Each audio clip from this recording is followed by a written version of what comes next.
Bienvenue sur le podcast de Nama Akapele, où le sujet de prédilection est la reconnexion au corps. Donc je suis Marion, une férue du bien-être, c'est-à-dire de continuer à accroître mes connaissances et obtenir des tips par des spécialistes du bien-être qui vont nous partager des outils magiques, qui vont aussi nous accompagner dans notre cheminement, qui est donc la connexion au corps et un bien-être profond. Donc si ce sujet-là t'intéresse, je t'invite à écouter le prochain épisode qui arrive de suite. Bonne écoute. Hello, tu es sur le point d'écouter le deuxième épisode qui sera dédié à l'EFT, une technique au pouvoir extraordinaire que tu vas découvrir avec Elodie Gauthier. A tout de suite.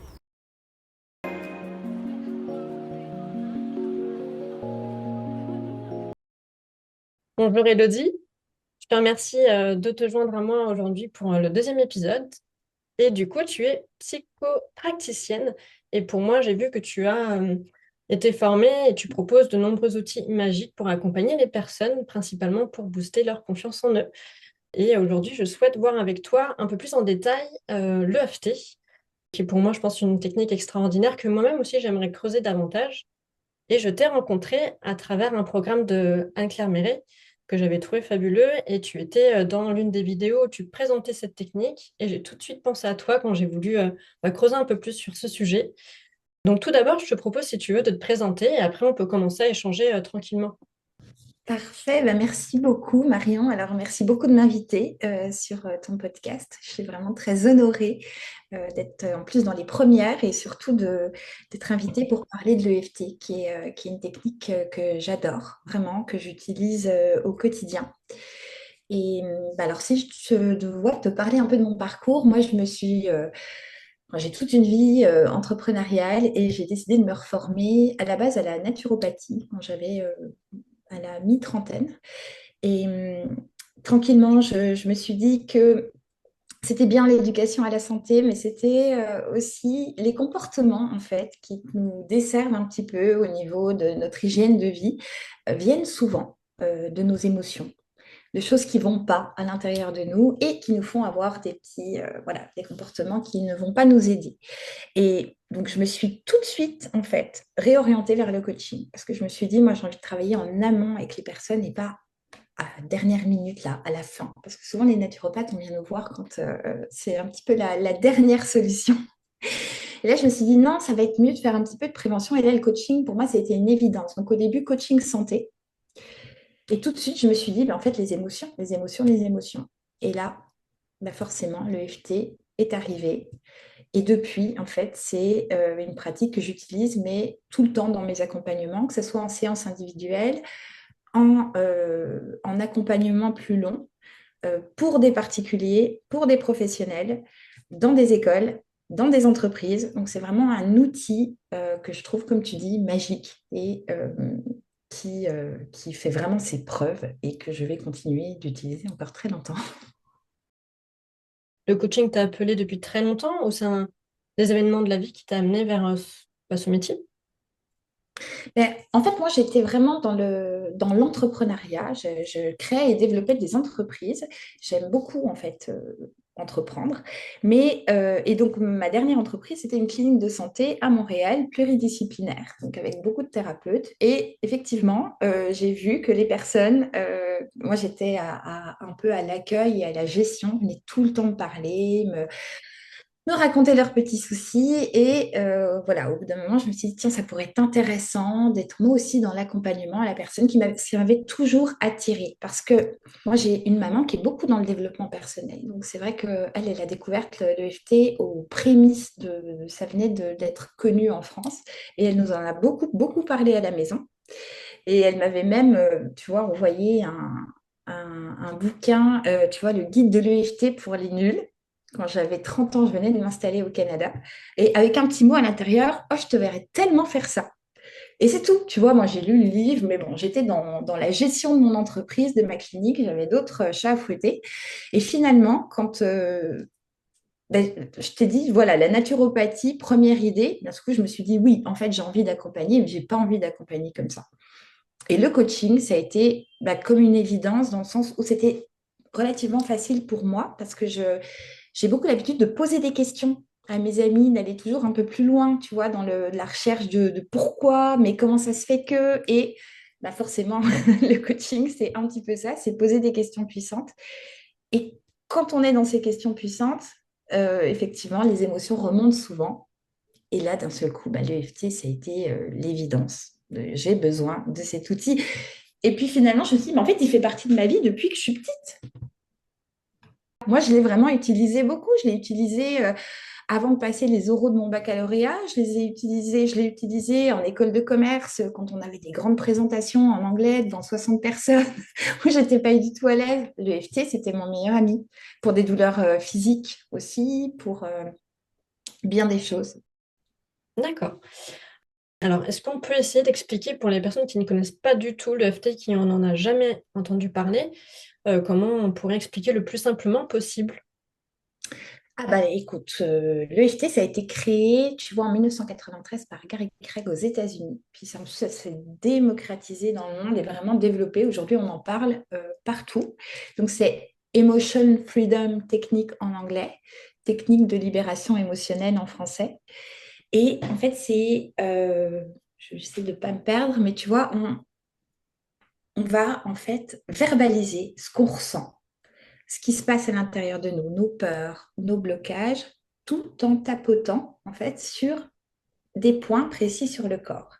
Ces points précis en fait sont sur des méridiens d'énergie parce que notre corps en fait est composé de méridiens dans lesquels circule l'énergie vitale, ce qu'on va appeler le qi en médecine traditionnelle chinoise, le prana en ayurveda.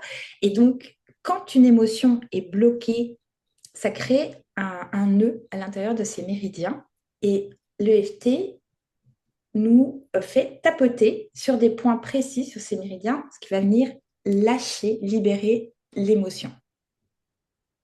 Il y avait un peu le côté, je sais, acupression. Moi, ça me fait beaucoup penser au shiatsu où j'ai été formée. En fait, sauf que là, c'est pas quelqu'un d'autre qui le fait sur toi, c'est toi-même. Et en même temps, tu dis des phrases. Après, il y a une structure, j'imagine, dans quel sens on dit telle phrase. Il y a à peu près 8 endroits où tapoter, c'est ça? Sur le Oui, visage, sur le haut du corps en général? 9 points sur le corps. On commence en fait, on commence par le point, ce qu'on appelle une phrase de réglage, qui est le point karaté, où on va dire, même si j'ai telle et telle émotion, même si j'ai telle et telle peur, tel blocage, je m'aime et je m'accepte comme je suis. Je m'aime et je m'accepte pleinement, profondément. Donc, c'est vraiment cette phrase de réglage. Ensuite, on a des points précis qu'on suit du haut vers le bas sur le corps. Et selon les méthodes, on peut aller même tapoter jusque sur les phalanges des doigts.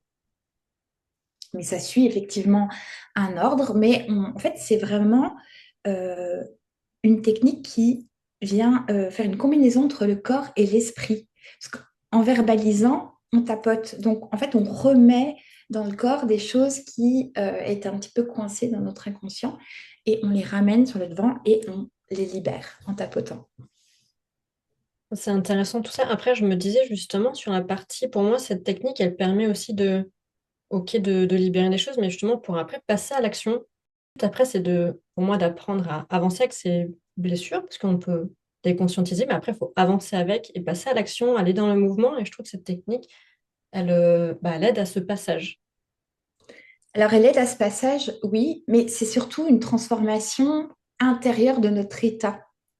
Tu vois, c'est comme si notre système nerveux, il peut être très, très, très stimulé, très, tu vois, en surexcitation par rapport à quelque chose. Et c'est comme si on vient appuyer sur un interrupteur qui apaise notre système nerveux. Le FT, en fait, il sert à nous apaiser. Et à partir de là, effectivement, le passage à l'action est beaucoup plus facile. On a beaucoup plus de clarté déjà sur comment on doit faire les choses, euh, là où on doit aller.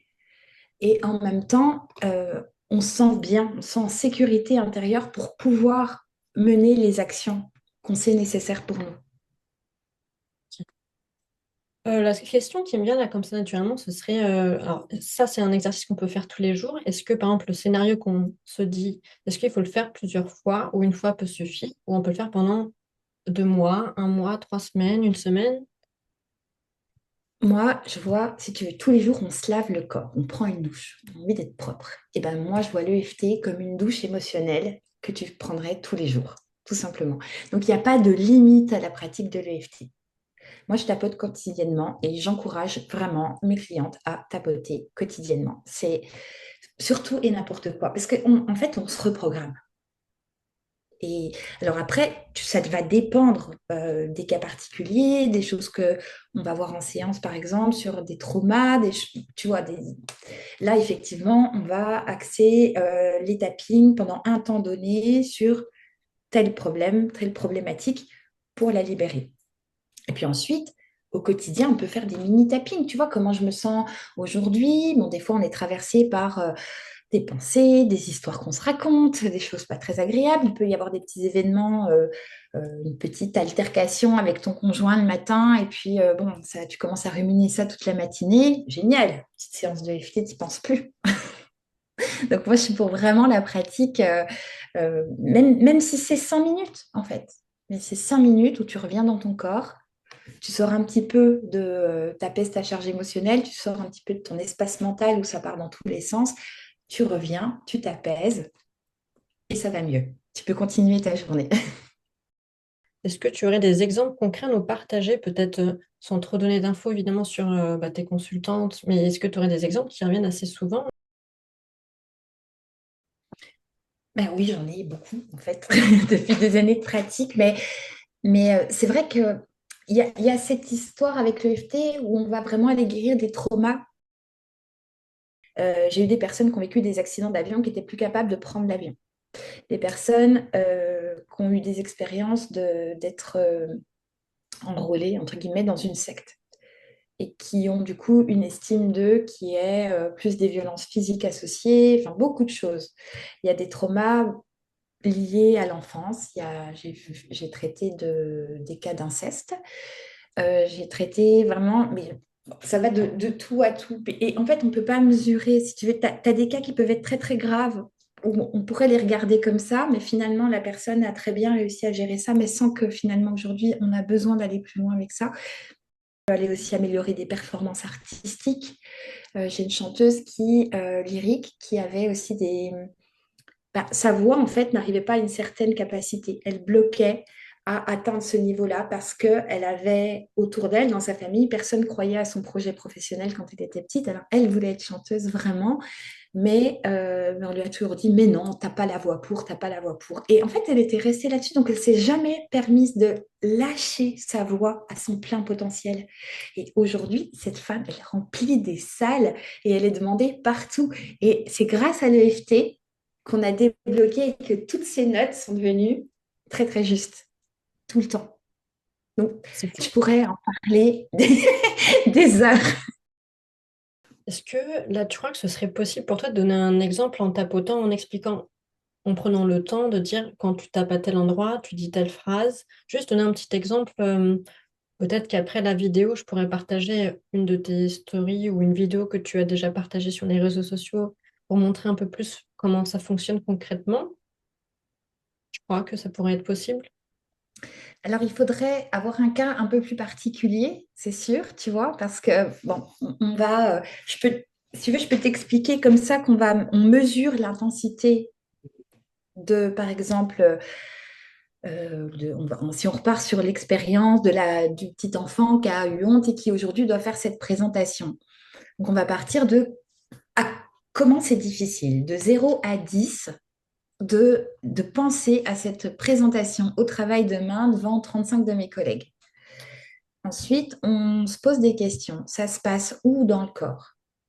Où est-ce que ça se situe? Est-ce que c'est une boule dans le ventre? Est-ce que c'est un nœud au niveau de la gorge? Qu'est-ce que ça me fait dire sur moi? Tout ça. Et en fait, on mesure, c'est ça, de 1 à 10. Et on va commencer par cette phrase de réglage. Donc, même si, tout simplement, j'ai peur de prendre la parole demain dans cette conférence, je m'aime et je m'accepte comme je suis. On va répéter ça 3 fois. On peut faire 3 phrases différentes, c'est aussi possible. Et ensuite, voilà, on va dire, j'ai cette peur de parler. J'ai peur que tout le monde me regarde. J'ai peur qu'ils se disent des choses sur moi. J'ai peur de perdre ma voix. Je sais que je ne vais pas être à la hauteur. Et je le sens. J'ai tellement mal au ventre. Et là, quand j'y pense, ça me serre la gorge. Je me sens pas bien. Ça va être une épreuve difficile. J'ai pas envie d'y aller. Je serais même capable de me rendre malade pour pas le faire. Et on va, tu vois, lister comme ça toutes les choses qui se passent dans notre petit monde intérieur, dans notre tête. Et tranquillement, on va arriver à un moment où on va dire je libère et je lâche. Et si c'était possible? Et si tout se passait bien? Et si finalement, ben, mon discours sortait clairement? Et si ma voix était fluide? Et si tout le monde comprenait? Et, et si les gens adoraient?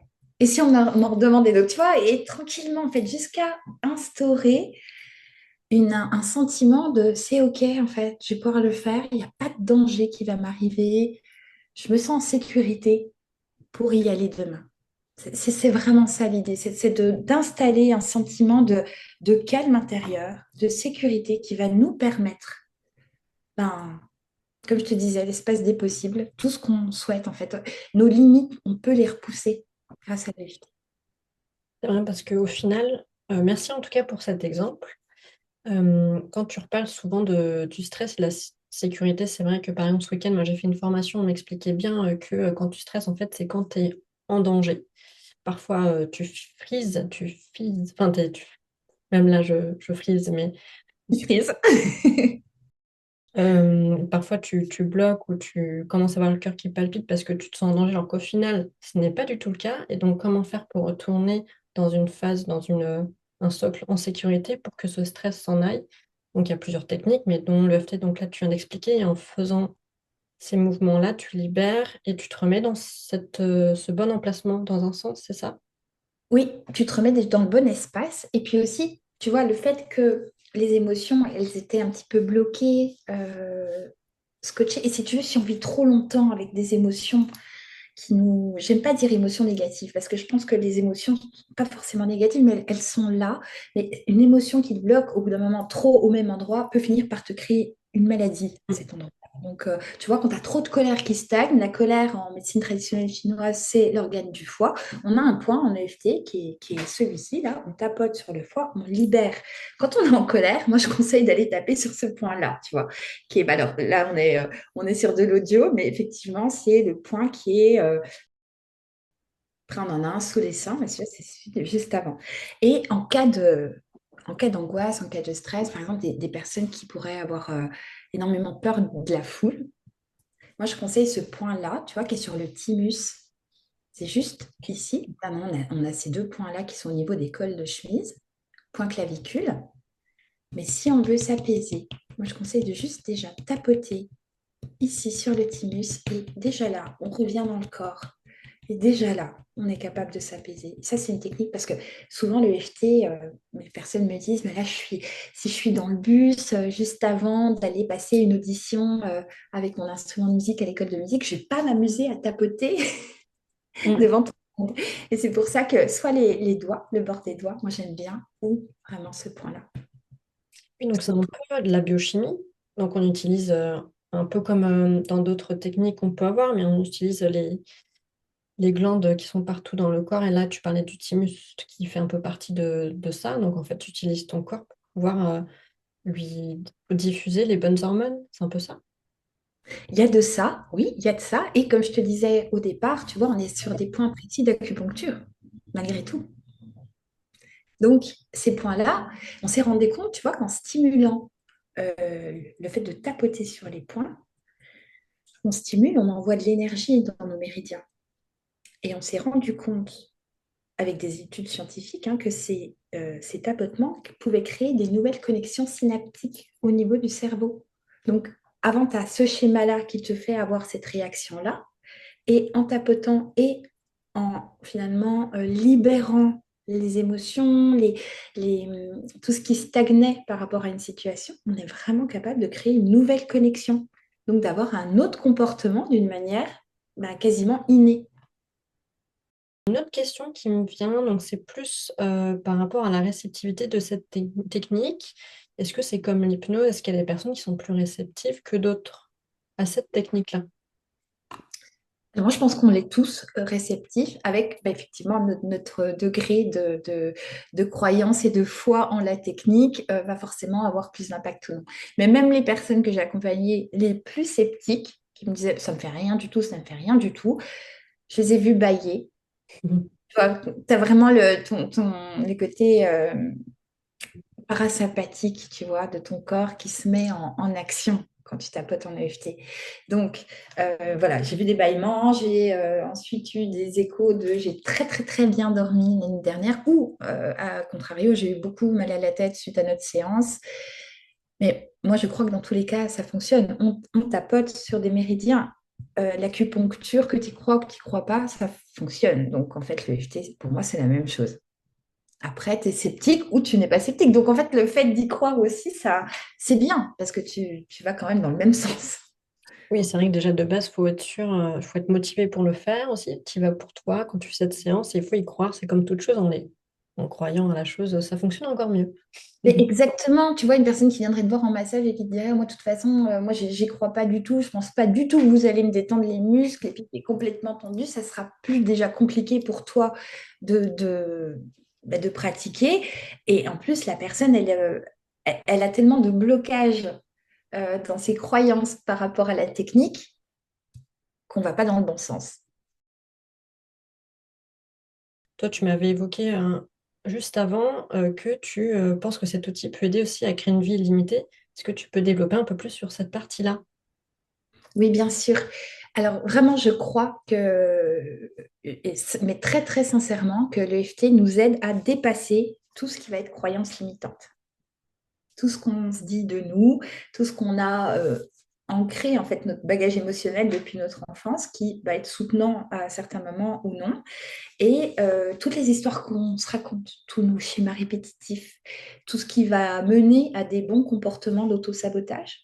Tu vois, les émotions comme la honte, la colère, je te disais tout à l'heure notre rapport à l'argent, le fait qu'on se donne la permission d'oser, d'y aller, le fait même de rêver plus grand, parce que des fois on est très très limité. Donc en fait, en pratiquant le FT aussi de manière quotidienne, comme je te le disais tout à l'heure, on s'ouvre vraiment à beaucoup plus de créativité et on va mettre en avant des pensées beaucoup plus soutenantes pour nous.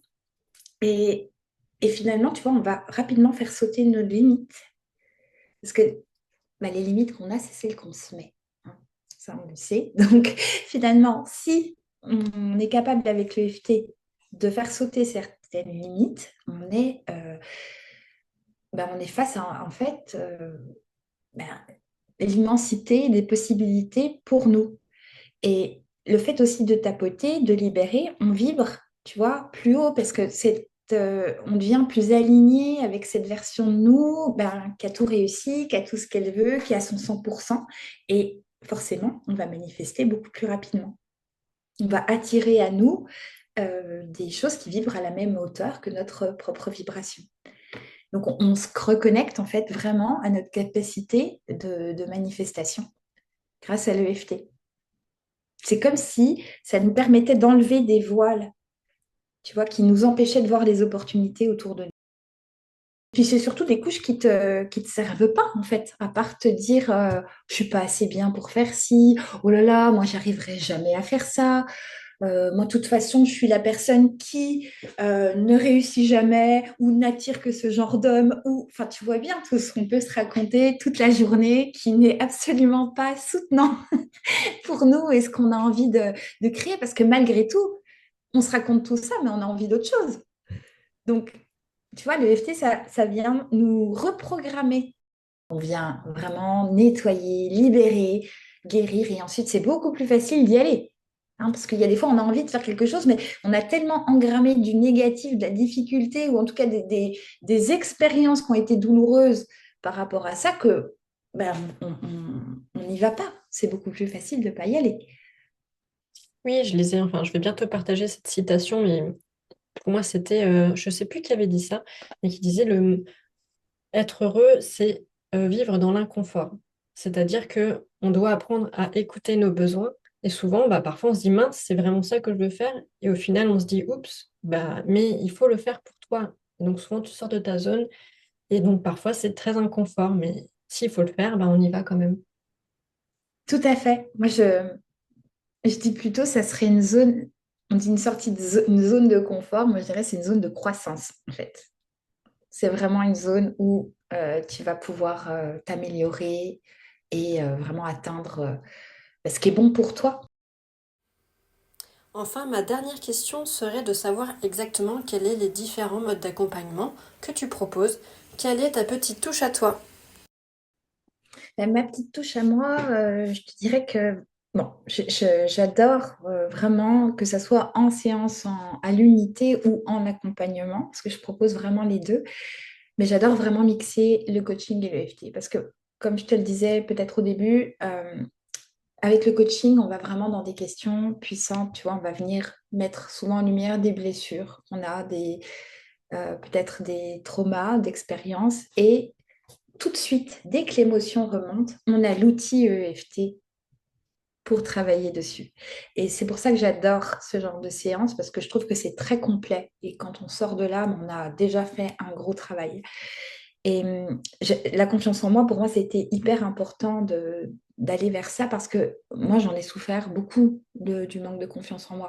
J'étais extrêmement timide. Moi, le professeur, il me posait une question, je devenais rouge pivoine. En plus, toute la classe se retournait. Je pouvais mourir à l'intérieur de moi. Donc, ça a été compliqué. Ça a été compliqué pour moi. Mais grâce à l'EFT, j'ai transformé tout ça. Puis aujourd'hui, je suis capable de choses que à 20 ans, j'aurais jamais pu imaginer faire ça. Donc j'ai envie d'emmener les gens avec moi vers ça, vers cette possibilité que oui, c'est valable pour tout le monde en fait. Et je pense que j'arrive à bien cerner, tu vois, avec l'expérience maintenant, parce que je suis à quand même plus de 10 ans de pratique. Rapide, on va vite quand même. J'ai l'impression, moi, que de plus en plus, on arrive à trouver le point, le souvenir, la problématique. Et des fois, les personnes viennent me voir pour un sujet, on finit à l'opposé. C'est relativement drôle, mais super intéressant. Parce que d'un seul coup, ça devient une évidence que le problème n'était pas là, mais ailleurs. Donc oui, ma particularité, je te dirais, j'en ai pas forcément, mais en tout cas, je mets beaucoup de cœur et d'amour à ce que je fais et c'est ça qui se ressent le plus. Voilà ce que je vais te dire. Et c'est ce que j'ai ressenti quand j'ai vu ta vidéo. J'ai senti que tu étais une personne très généreuse et avec un grand cœur. Ça me fait vraiment plaisir, tu vois, d'entendre que ça se ressent parce que je mets vraiment tout mon cœur à cette activité-là. euh, et j'adore ce que je fais. J'adore me lever le matin, j'adore terminer mes journées en me disant aujourd'hui, j'ai pu aider cette personne-là, cette personne-là, cette personne-là. C'est gratifiant au possible, vraiment. Ça, ça, ça a toute une autre saveur, la vie, depuis que je fais ce métier-là. En tout cas, merci. Est-ce qu'il y a encore quelque chose que tu souhaiterais partager? Je te remercie vraiment de mettre encore plus de lumière sur cette technique qui, comme je te le dis, je pense que tout le monde devrait la pratiquer tous les jours, un tout petit peu, même des mini-rondes, mais plus on en parle et plus finalement voilà, ça fait son petit chemin mais vraiment merci beaucoup. Ce que je trouve le plus beau, c'est que c'est un outil qu'on peut sortir de notre poche en 2 secondes. C'est Exactement. fabuleux. C'est fabuleux. Donc, merci. Et puis, donc, encore une fois, n'hésitez pas à contacter Elodie. À bientôt, Elodie. À bientôt.